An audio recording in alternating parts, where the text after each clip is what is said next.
welcome to Mr. Randy's Wine and Spirits. I am Mr. Randy, and we're here today for, let's see, which one are we going to do first?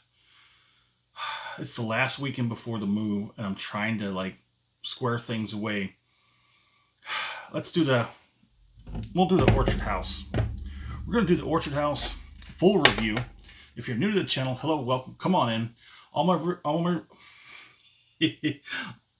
my returning viewers, no, I'm way too dry. So let's get a pour on, shall we? You know I'm too dry. I'm too dry. Let's remedy that, shall we?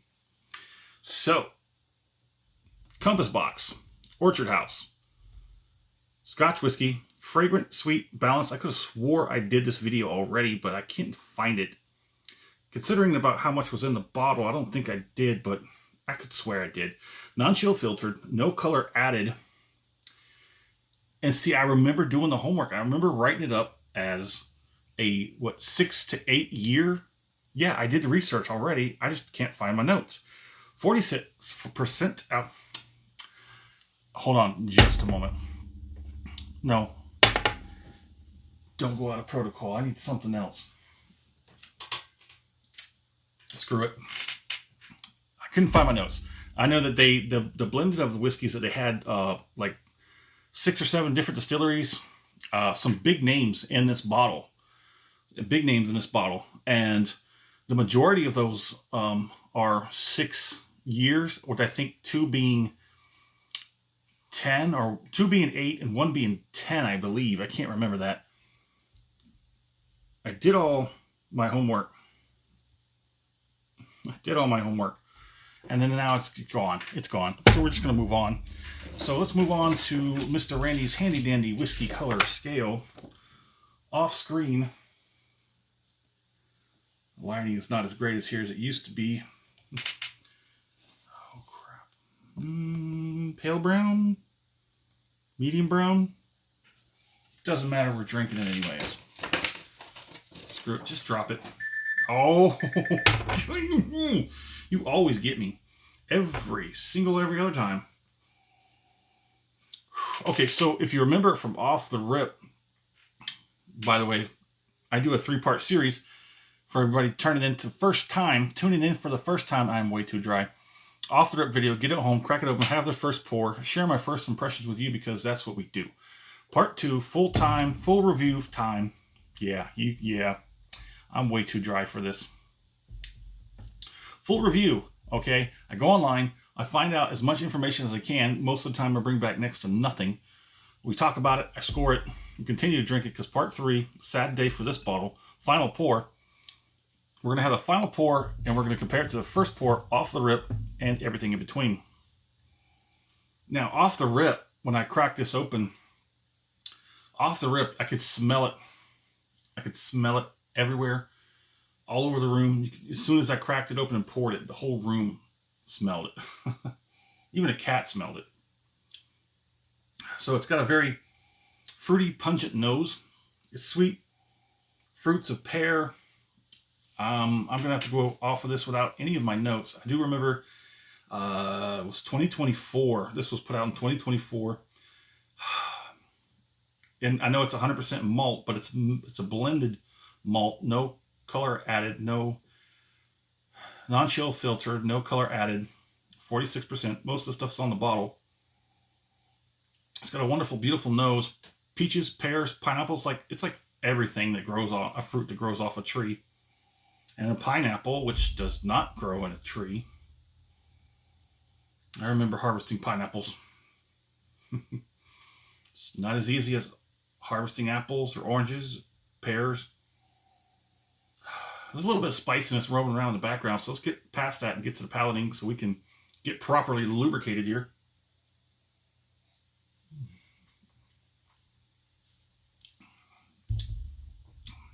Woo! This is coming off like some serious adult apple juice. Like maybe if you took a really fragrant, expensive apple juice and you poured some vodka in it. Or maybe just decent apple juice and maybe pour some fruity gin in there. Ooh. That's, ooh, The heat's already starting to kick up in the background. Let me get that second pour on, because that first one is just for acclimation. Mm.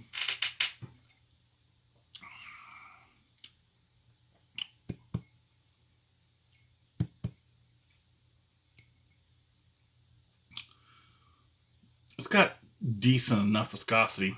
I think it was about the same off the rip, if I remember.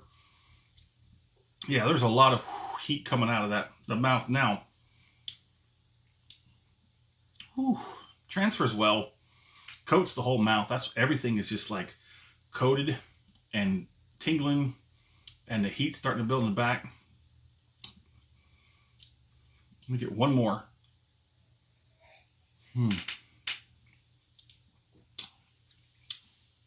Oh, that's nice, fruity, juicy.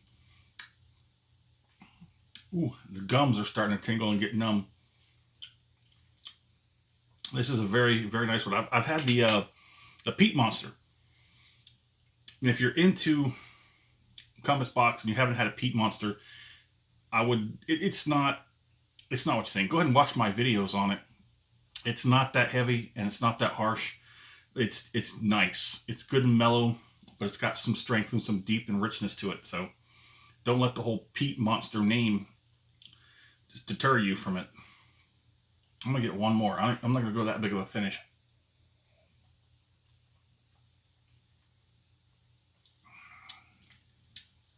So the nose is beautiful and bright, much stronger off the rip. The nose is turned down a little bit. The palate, if it's turned down at all, it's just gonna be a smidge, just a smidge. Let's go and get that finish on there.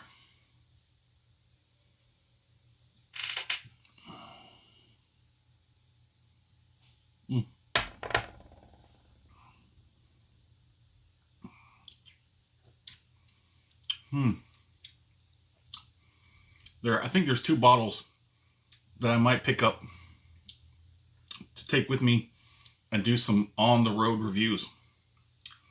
I think maybe I'll pick up that Spice Tree from Compass Box. And I think an Ardbeg.